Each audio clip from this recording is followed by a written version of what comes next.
Bom dia, classe. Paz seja convosco. Tudo bem? Vire para a câmera lá, cumprimento o pessoal que está assistindo na gravação, na plataforma, nos meios de comunicação. Pessoal lá do Rio Grande do Sul, de Erechim, Cruz Altense, pessoal da Bolívia, do Paraguai, Planeta Marte. Deus abençoe vocês. Nossa aula de hoje, para encerrar os livros históricos. Estamos falando sobre o retorno do exílio babilônico, né? O período pós-exílico. Tá ok? Nós vimos a primeira fase do retorno, liderada por Zorobabel, com Josué. Agora vamos ver a segunda fase do retorno, liderada por Esdras. Muito bem, página número 140.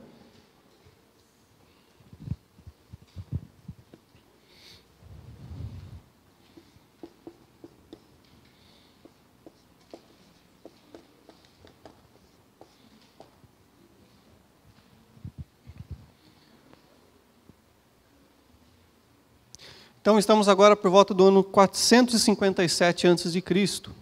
Tá? Houve já a ordem do retorno com o rei Ciro, o primeiro rei Medo-Persa, do Império Medo-Persa. Houve o período com Dario. Houve o período agora, que nós vimos na aula anterior, do governo de Xerxes, no qual ocorreu a história narrada no livro de Esther, né? A transformação de Hadassa, que em hebraico quer dizer Murta, para tomar local de rainha, que teve o nome persa de Esther, que quer dizer estrela, que foi colocada no papel para livrar o povo de Deus da execução do plano de Amã, de exterminar todo o povo judeu. Passaram-se alguns anos e agora o foco retorna para Jerusalém, para o povo judeu que voltou do cativeiro, reconstruiu a cidade, reconstruiu o templo, constituiu família agora, e vamos ver como é que eles estão passado esse cerca de, do último que foi 515, olha lá, mais de 50 anos.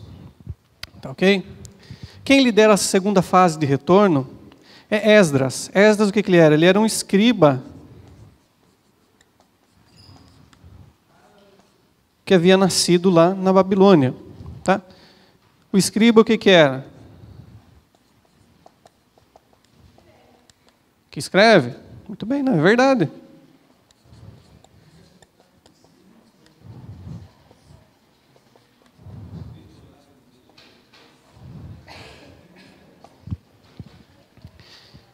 Um escriba, olha o biju lá, está vendendo biju. Um escriba, no período do exílio babilônico, lá na Babilônia eles tinham o templo de Jerusalém? Sim ou não? Vou reformular a pergunta. Lá na Babilônia, eles tinham o templo de Jerusalém lá para eles adorarem a Deus? Não. Então eles ficavam sem, eles tinham a liberdade religiosa lá? Não. Mais ou menos. Então lá, eles não tinham o templo para adorar a Deus. Se não tinham o templo, não tinham também todos aqueles objetos e rituais cerimoniais. O altar do sacrifício, o altar do incenso, a tábua dos 12 pães, a mesa dos 12 pães, o candelabro de ouro. Então eles não... Quem quer biju, vai lá comprar lá, traz um para mim. Você está assistindo a gente em casa, está passando um abençoado vendendo biju, batendo a tabuleta lá.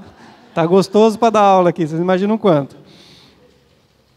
Coitado, deixa o moço trabalhar lá, né, Tiago? Então eles não tinham essa liberdade religiosa, não tinham o templo para servir a Deus.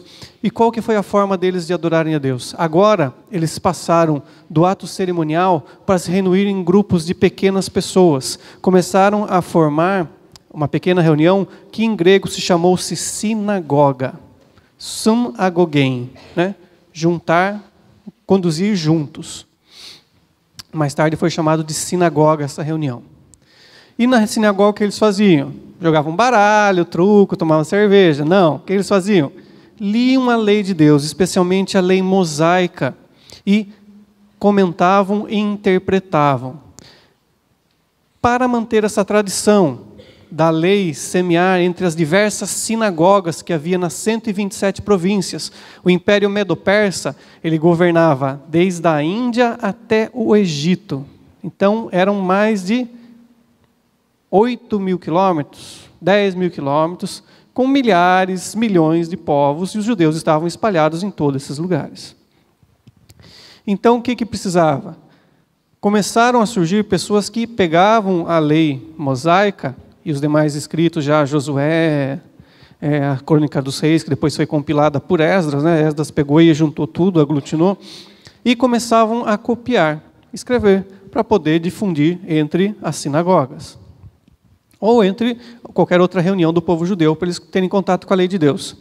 Por tanto copiar, eles se tornavam mestres em saber o que a lei dizia. Eles não iam lá e imprimiam na copiadora, nem na impressora. Eles iam lá e liam e copiavam. Liam e copiavam no hebraico, que era a língua religiosa. A língua popular, a língua do comércio, do dia a dia, era o aramaico. Mas a língua da sinagoga era o hebraico. Portanto, copiar, eles começavam a decorar e a interpretar o texto da lei. Tá ok? Então, nesse contexto, aparece Esdras, que era um escriba. Ele não era sacerdote, ele era um escriba, um cara que entendia da lei de Deus. Essa é uma segunda classe religiosa que vai aparecer no final do Novo Testamento, do Antigo Testamento, e vai ter muito poder no Novo Testamento. Que é com essa classe aqui, que eu já falei nas aulas anteriores, com quem Jesus vai ter maior problema, os maiores embates. Tá? Os escribas, eles sabiam da lei de Deus, era uma classe religiosa, eles cumpriam, tentavam da sua maneira cumprir tudo que a lei mosaica pedia, porém não tinham uma vida espiritual, era apenas religiosa. Quem estava do lado deles lá eram os fariseus, que eram os sacerdotes, descendentes de Levi, que tinham o governo do templo, tal, mas tinham muito acordo com os romanos. Então, Jesus, ele bate na questão da hipocrisia. Depois os fariseus, como eles são do poder, eles vão bater nos apóstolos, porque os apóstolos estão lá e tirando a autoridade deles, falando que Jesus é o Senhor, Jesus é o Rei. Então os fariseus falam, poxa, se fala que Jesus é Rei, não é César, o Império Romano vai tirar nosso poder aqui, vai tirar nosso ganha-pão, enfim. Você está entendendo onde eu quero chegar, né? Enfim, vamos voltar para o tema aqui. Então Esdras. Esdras lidera o segundo retorno da população judaica que vivia no cativeiro. Agora está tudo velhinho, já morreram, todo mundo lá que foi levado para o cativeiro, agora era apenas os descendentes. E eles voltam para reconstruir e restaurar o Reino do Sul, restaurar Jerusalém. Nessa volta, o foco dela o que vai ser? Quem está governando agora é Artaxerxes.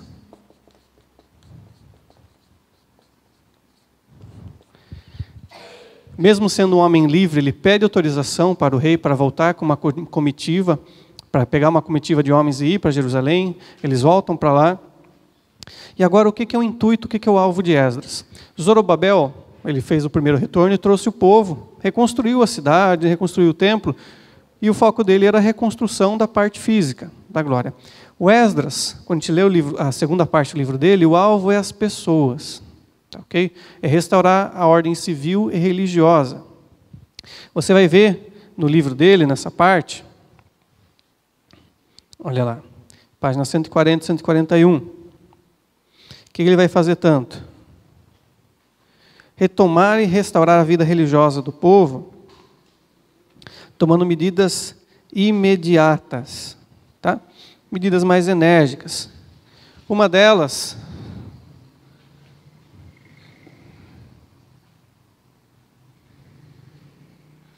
vamos usar uma palavra aqui, ele adverte sobre os casamentos mistos. Que isso? Aquele que é com presunto e queijo. Não. Era um casamento entre os judeus que haviam retornados. Esse vai lá para a culpa do Cabral, essa piadinha, né? Muito boa. Judeus com os pagãos que viviam ao redor. Ele adverte eles. Fala, olha, não pode ser feito isso. É errado. Lembre-se do exemplo de Salomão, que as suas mulheres, suas 700 esposas, né, quase todas estrangeiras, fizeram o coração de Salomão se inclinar, permitir, praticar e incentivar a adoração a outros deuses. Ok? Então ele adverte a eles a parar com isso e anular esses casamentos, separar das esposas pagãs e levar a lei de Deus a sério. Certo? Aparece mais da vida de Esdras no livro, e ministério de Esdras, no livro de Neemias, que nós vamos falar agora. Tá ok? Livro de Neemias, página do nosso livro aqui, 141 e 142.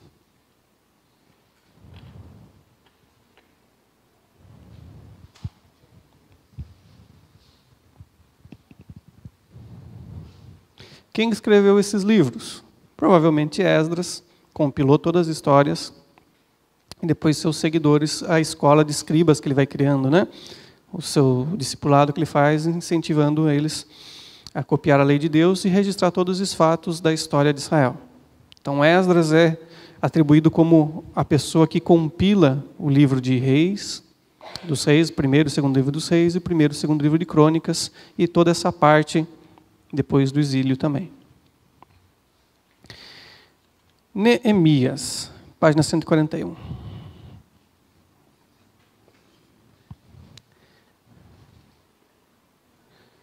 Vamos lá, vamos seguir a divisão do livro, capítulo 1 até o capítulo 2, versículo 8. Primeiro é apresentado Neemias. Neemias é apresentado na Bíblia para nós como copeiro do rei Artaxerxes, lá na Pérsia. Tá, ok? Ele era um homem simples.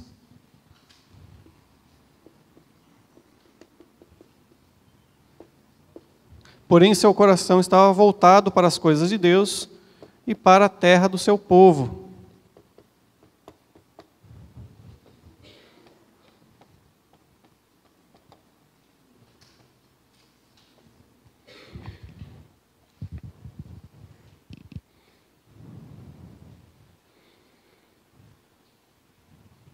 Para a terra do seu povo. Ele pede autorização, aliás, melhor dizendo, ele servindo a Deus e recebendo notícias, servindo ao rei e recebendo notícias da sua terra natal.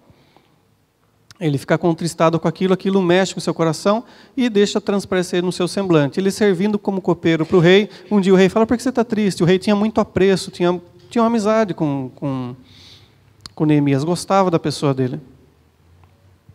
Tá ok? Tá legal aí, muito bacana. Vocês estão anotando que eu estou falando tudo aí, né, galerinha? Bem, obrigado, bacana. Oi, planeta Terra chamando. Enfim. E ele vê que Neemias está triste, com o seu rosto transfigurado em tristeza. Fala: puxa, por que está acontecendo com você, né? Imagine que legal o seu patrão falar: por que você está assim, né? Que bacana. Em vez de ficar falando: não, você tem que fazer tal coisa. Porque Neemias, ele tinha, da sua forma de ser, de servir a Deus, ele tinha ganhado a simpatia do seu rei, seu patrão, né, nos dias de hoje, vamos colocar. E ele explica para ele, fala: eu estou trabalhando aqui, estou feliz, mas a minha terra dos meus ancestrais ainda continua destruída, pouca gente habitando, tal. E o rei permite que ele vá para lá visitar o local e tentar reconstruir, ajudar. Ele recebe essa autorização do rei, reúne um povo e chega em Jerusalém. Então essa parte está em Neemias, capítulo 2, versículo 9, até versículo 6, 19, onde se desenrola a maior parte da ação.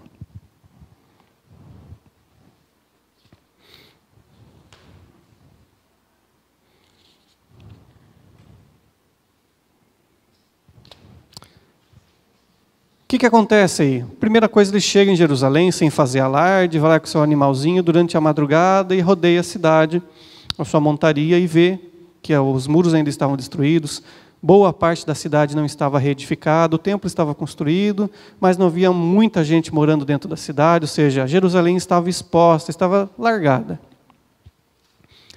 Sim, os parques públicos estavam com a grama alta, né? As ruas esburacadas, parte da cidade sem saneamento, igual uma cidadezinha que você conhece por aqui no interior do estado de São Paulo. Enfim. Tem o nome Tupi, assim, terra rasgada, tá, assim. Vamos lá.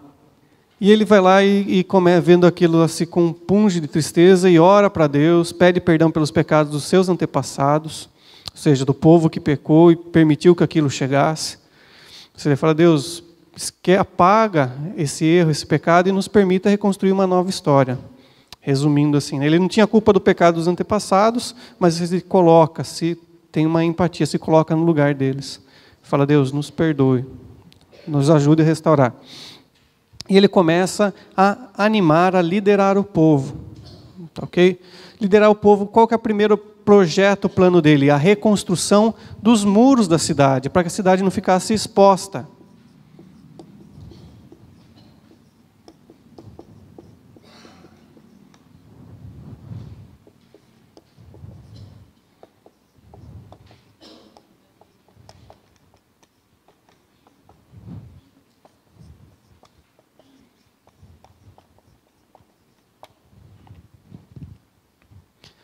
Eu não falei antes, mas agora que você está percebendo, né?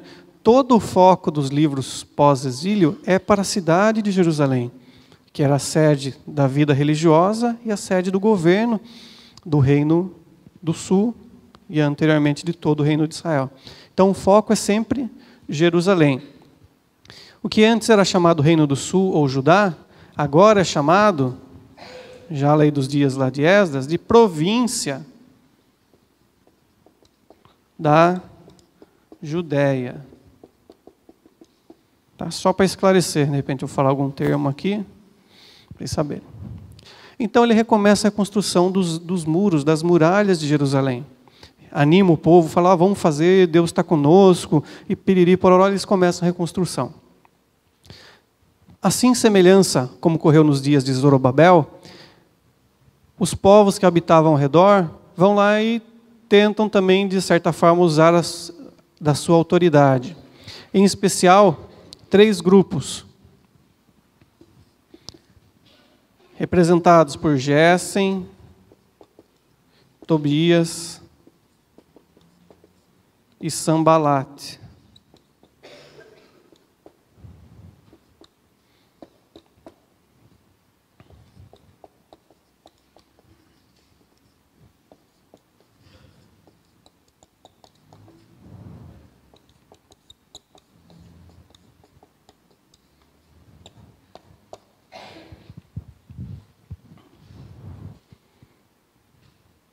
Se é isso mesmo, se eu não estou falando coisa errada para vocês aqui.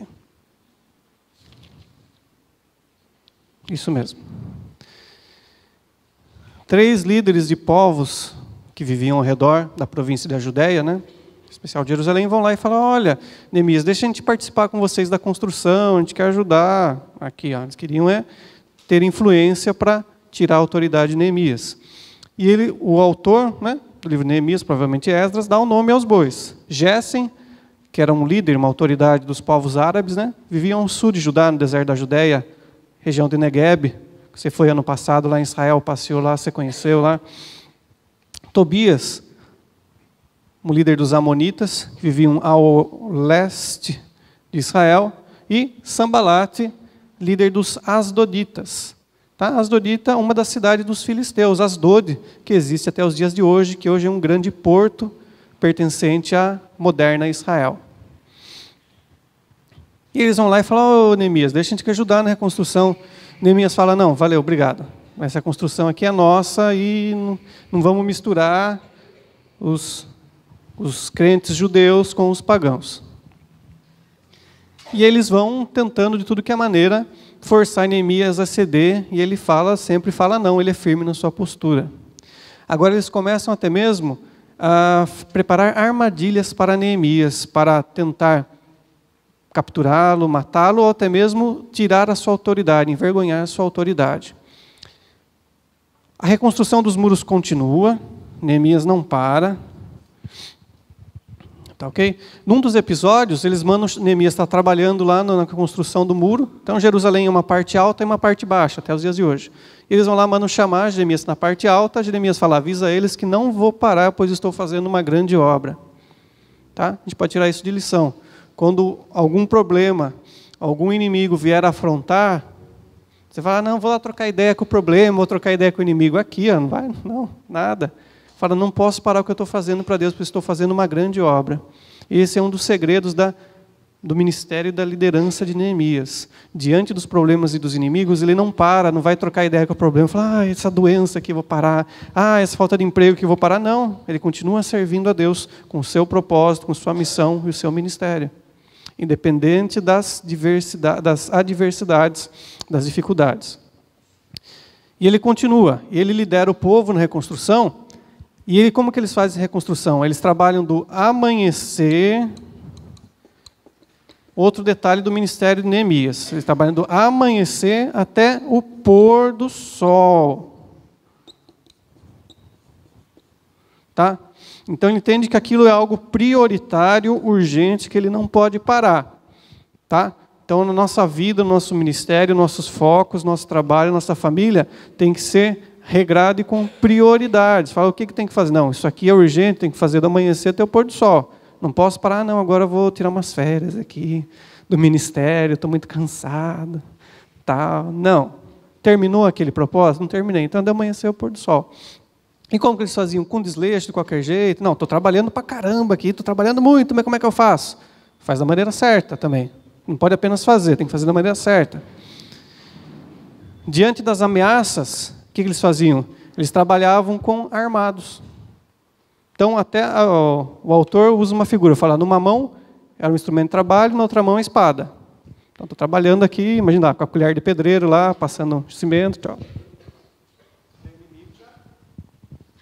Estou armado. E eles trabalhavam assim, dessa maneira. E esses povos, liderados por essas pessoas, continuam tentando construir armadilhas. Numa delas, eles fazem uma aliança com um dos sacerdotes levitas. Está lá em Neemias capítulo 6.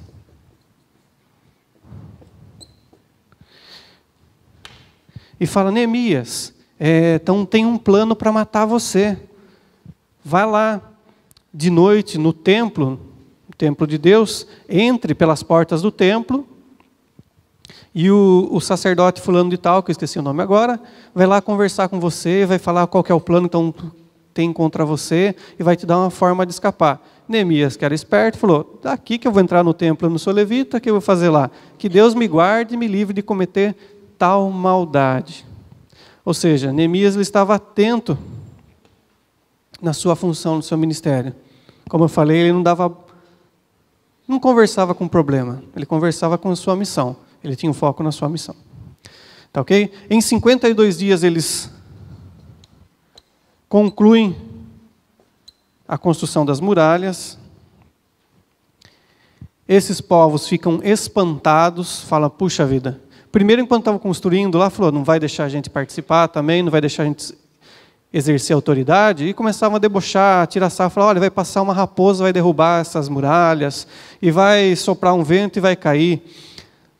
Após a conclusão das muralhas, 52 dias de trabalho, também no livro de Neemias ele fala, olha, tal família construiu tal trecho. Ele dividiu, organizou, né? Falou, ó, fulano de tal vai do templo até a antiga Torre do Peixe, o outro vai da torre do templo até a Porta das Ovelhas. Sim, o livro de Neemias dá esses detalhes técnicos que a gente não vai falar aqui agora. Após a conclusão de toda essa equipe, trabalhando 52 dias, esses povos inimigos ficam espantados e param de tentar ir contra Neemias. Tá ok? Eles têm um período agora de relativa paz, relativo sossego. Capítulo 7 até o capítulo 10 de Neemias vai tratar... Eu esqueci de pôr aqui, o Neemias é o terceiro retorno, pessoal, perdoe. A terceira fase do retorno.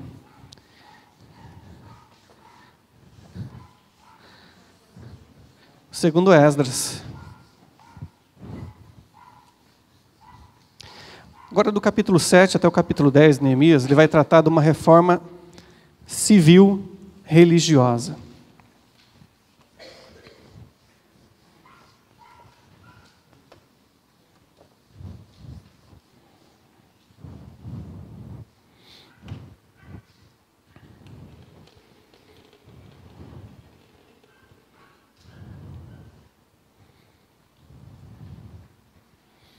Vou colocar aqui para...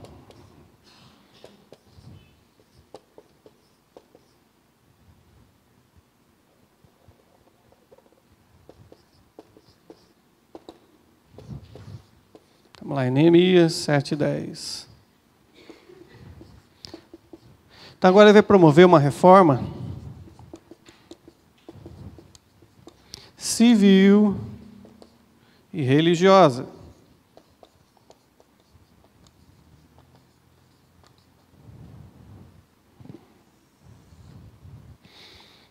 Lembra que Esdras, lá no finalzinho do seu livro, fala da advertência que ele fez acerca dos casamentos mistos, né? Casamento pagão. O que Neemias faz? Ele não advertiu. O Neemias é um pouquinho diferente do Esdras. O Neemias não advertiu. Ele pegou e obrigou, falou: camarada, vaza daqui ou separa da sua esposa pagã. Então, o foco dessa reforma dele eram duas coisas, principalmente: casamentos mistos e a guarda do sábado.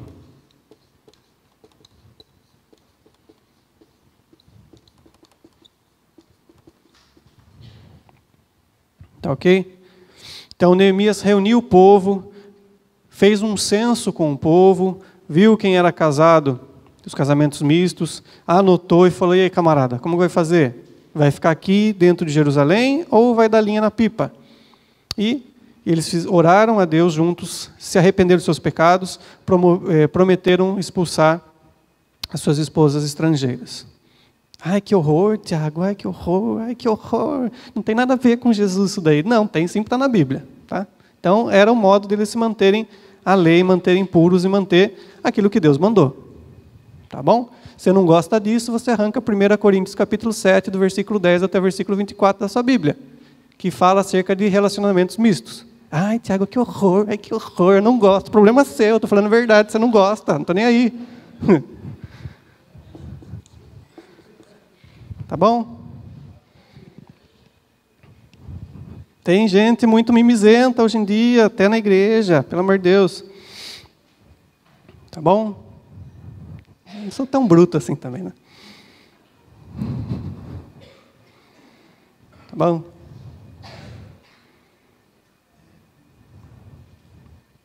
Você vê depois com calma lá, você que é jovem, adolescente, está no período de experiências emocionais, você lê com calma lá, 1 Coríntios 6, 1 Coríntios 7.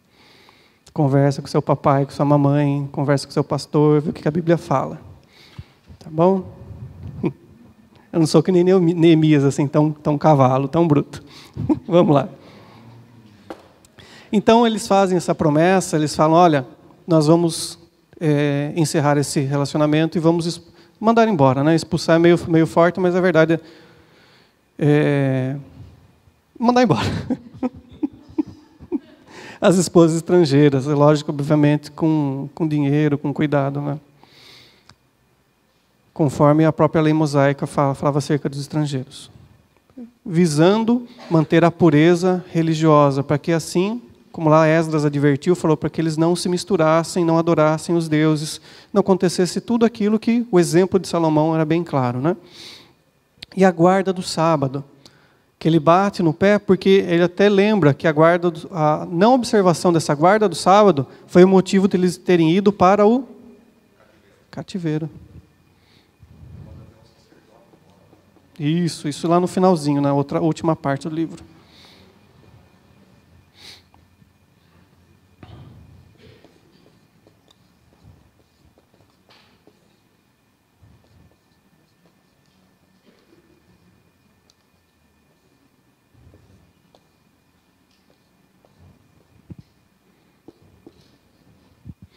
Tá bom? Tá. Então, esses são os dois focos dessa parte da reforma. O que ele faz mais? Ele celebra as festividades que estão contidas lá em Levítico, né?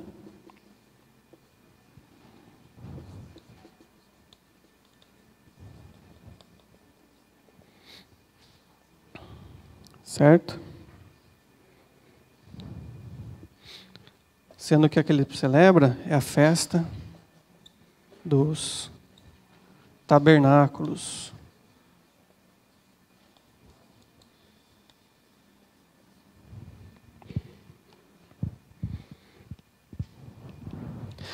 Eu sei que ficaram alvoroçados, só para concluir isso aqui.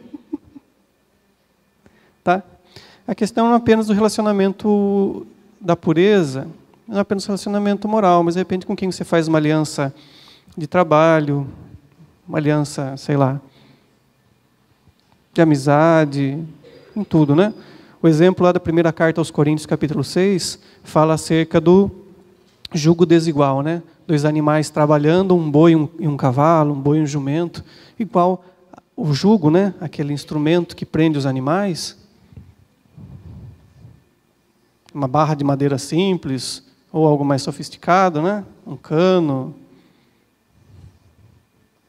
Eles ficarem equilibrados, né? Na mesma altura. Pois ficar desigual, não vão produzir igual, não vão render igual, ou seja, não vão conseguir andar juntos. Tá bom? Fica aí o jugo. Então, ele promove, celebra as festas cerimoniais. Dá um destaque. O retorno de Zorobabel não fala tanto disso, mas agora, sob o governo de Neemias, eles põem os sacerdotes para trabalhar. E eles celebram as festas das trombetas, da expiação e dos tabernáculos, ou seja, mantém a sequência. Festa das trombetas que eles anunciavam o novo ano judaico, o novo ano hebreu. Festa da expiação, que nós falamos em Levítico, né, o Yom Kippur, o dia do perdão, e passado alguns dias as festas dos tabernáculos, ou festa das cabanas, que era o segundo período de colheita do povo de Israel. O primeiro era após os dias da Páscoa, né? Festas dos pães asmos e dia de Pentecostes, a primeira grande colheita, e depois a segunda grande colheita do ano era na época da festa dos tabernáculos, por volta do mês de outubro dos nossos dias. E os judeus celebram até os dias de hoje, ficando, acho que 10 dias morando fora da sua casa, né? Alguns judeus ortodoxos, Gianópolis, Nova York, colocam uma cabaninha, um gazebo na sacada da casa e ficam lá esses 10 dias, lá, comem lá, voltam para dentro da casa, tal. Uma maneira de celebrar essa festa. Ok?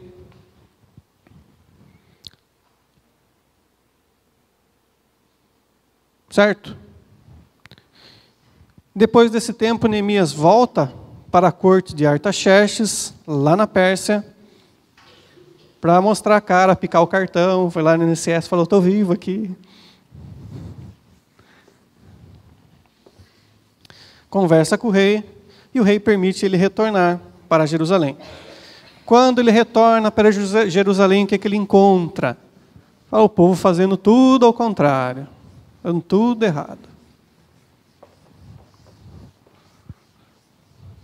Neemias capítulo 11 até o capítulo 13.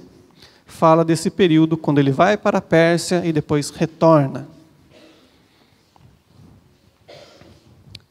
Quando ele retorna, o que ele vê? 2 coisas.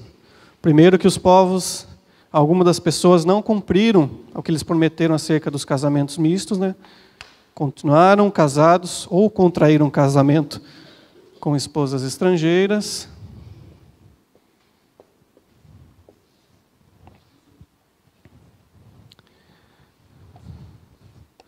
Não observaram o sábado.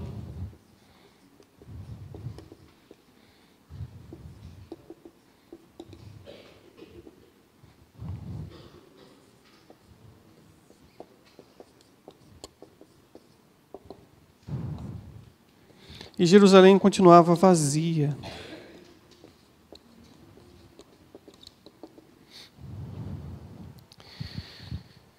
Isso ocorre quando?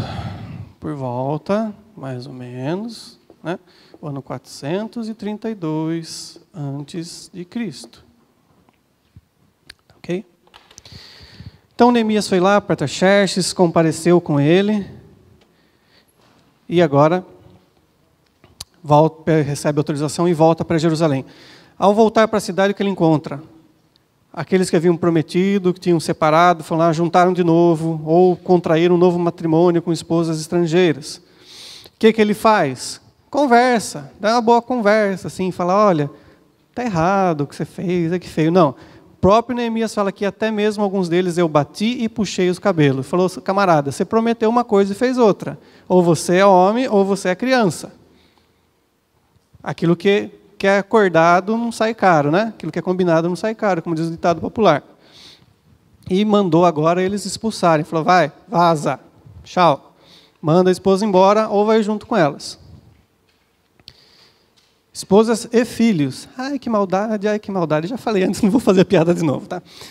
Do sábado, o que ele faz? Falei para vocês observarem o sábado, o dia do Senhor, dia do descanso, tal. Vocês estão vendendo, comercializando, fazendo tudo aquilo que eu falei ao contrário.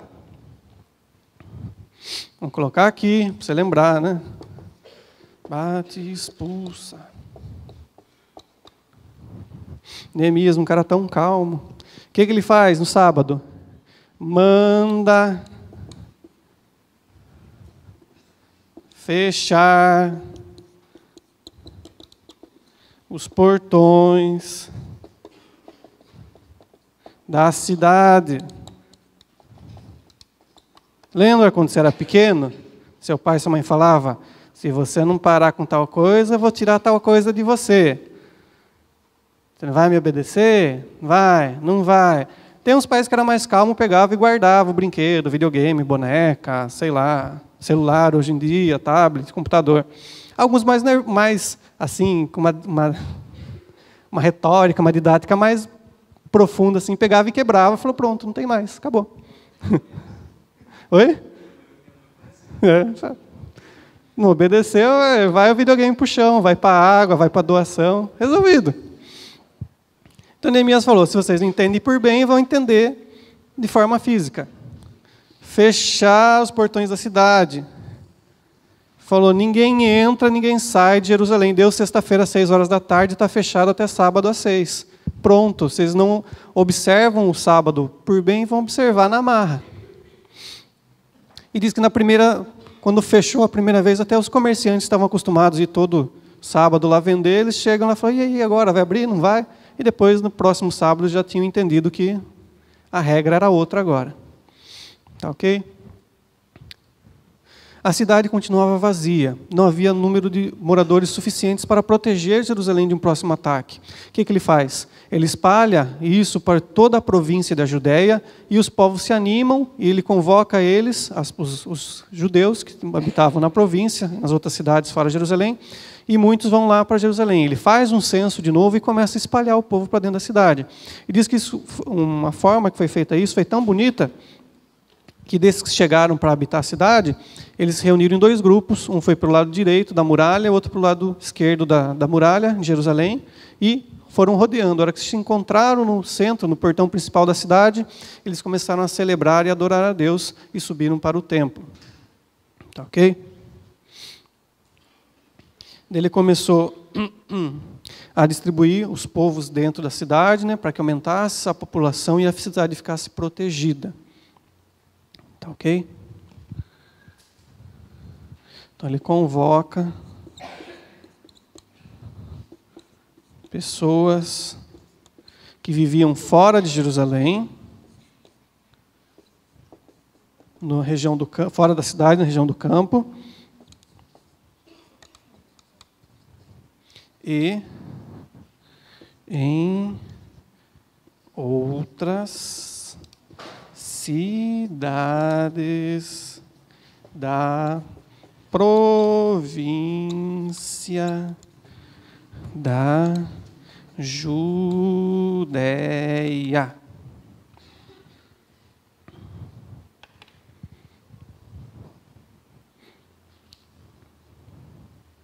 Certo?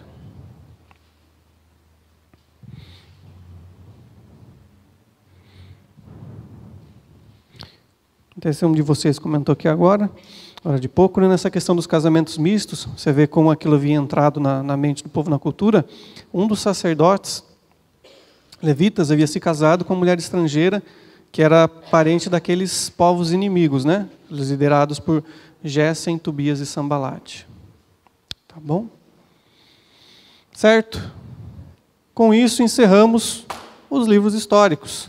Estão finalizados os livros históricos. O que vai vir agora, depois disso, Tiago? Vai vir um intervalo de cerca de 400 anos até o primeiro livro do Novo Testamento.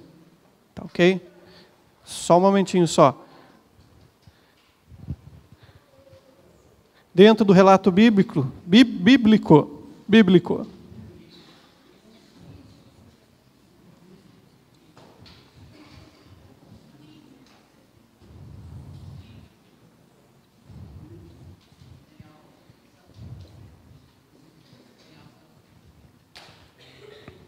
tá? Dentro do relato bíblico, que aparece depois aqui, não é o nosso alvo de estudo agora. O que acabou foi o livro histórico, não foi a aula, pessoal. Tá? Acabou foi o livro histórico. Aparece o profeta Malaquias. Tá, ok? O que ele traz? Para de guardar o material aí, pessoal, não acabou a aula. O que ele faz? Ele traz uma advertência, tanto para o povo, quanto para a classe, o povo civil comum, quanto para a classe religiosa. Tá, ok? Nos dias dele, talvez sucederam, depois da morte de Neemias, do governo de Neemias, ele faz duas advertências para o povo. Uma é a questão dos sacerdotes. Tá, ok? Estavam roubando, ou os sacerdotes e o povo estavam roubando a Deus, não entregando o devido retorno para Deus, os dízimos e as ofertas. Outra é acerca da fidelidade dos homens com a sua esposa. Tá, ok? E fala, olha, Deus por acaso ele não fez de Adão, fez a mulher, no qual criou toda a descendência, então vocês estão sendo infiéis com a mulher da sua mocidade, com a esposa que vocês contraíram lá quando eram novos, fizeram um casamento. Tá, ok? Faz uma série de advertências dos sacerdotes, também fala, vocês estão tornando impuro o altar de Deus, e piriri, pororó. Ou seja, chama a atenção do povo. Tanto povo comum, quanto do clero, da classe sacerdotal, que estavam pisando na bola. E no capítulo 4 ele faz uma advertência. Tá, ok? Ele fala, olha, que vocês se arrependam, venham se converter, para que eu não venha e traga maldição sobre toda a terra. Mas mesmo assim, Deus dando uma advertência, algo duro, uma palavra de juízo, ele fala, olha, vai vir os dias que eu vou levantar o Elias, o meu Elias, igual o Elias, o mesmo Elias lá de 1 Reis, quando Acabe governava com a sua esposa Jezabel. E ele vai pregar e vai converter o coração dos pais aos filhos e dos filhos aos pais, para que eu não venha e fira a terra com maldição. E assim termina o último livro do Antigo Testamento, com essa promessa do juízo de Deus, se o povo de Israel não se consertasse com Deus, mas também a promessa de um avivamento futuro, no qual um homem, um profeta, vindo com o mesmo espírito, com a mesma unção de Elias, iria trazer um avivamento, um sopro de vida para a nação de Israel, se eles estivessem mergulhados no pecado. É algo semelhante lá em Deuteronômio 34. Moisés falando, eu sei que no futuro vocês vão pecar. Eu sei que vocês vão pisar na bola e Deus vai levar vocês para terras longínquas, para o cativeiro. Mas quando vocês estiverem lá, se vocês lembrarem de mim e orarem, Deus vai levantar alguém que vai fazer vocês retornarem para o local da bênção, da promessa. Certo? Com isso temos um chamado período intertestamentário ou interbíblico.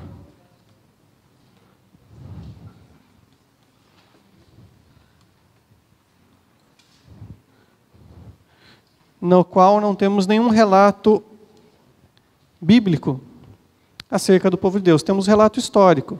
Depois, como as interações com Alexandre o Grande, com o Império Romano, ok? Aliás, com o Império Sírio e depois com o Império Romano. Mas bíblico, de um profeta, de um escriba escrever, registrar, não temos nenhum. Certo? Para a aula que vem, que vai ser sábado que vem, o que vocês vão fazer? Trazer um bolo para mim, cada um? Não, não vão. Sábado próximo. Página 144. Questionário.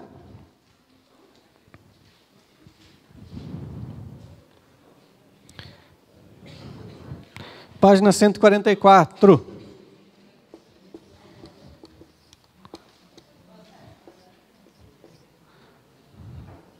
Questão de número 1.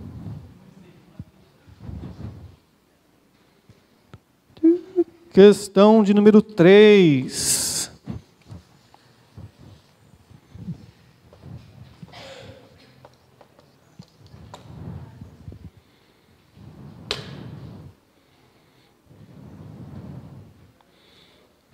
Questão de número 4.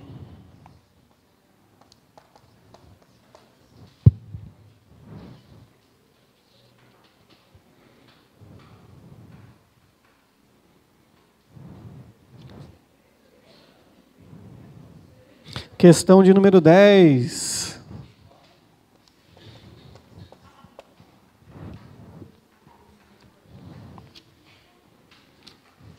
E acabou o questionário.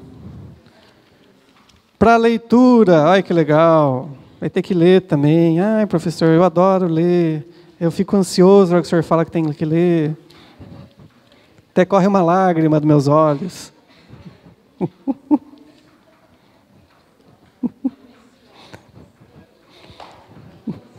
A parte mais legal de dar aula é judiar de vocês, pessoal. Brincadeira, a parte mais legal é vocês aprendendo. Eu aprendendo junto aqui com vocês. Para a próxima aula, leitura. Capítulo 13. Capítulo 14. 15. 14, 15 e 16. Certo? É facinho. É rápido, fala dos livros poéticos.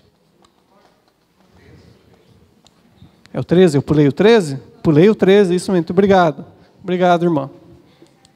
13, 14, 15, 16.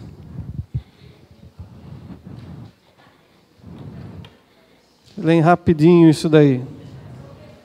Oi? Não. Veterotestamentária, vétero, velho, testamentário, testamento. Inter é no meio. E neotestamentário, Novo Testamento. Bom, pessoal, tchau. Beijo no coração. Bom almoço.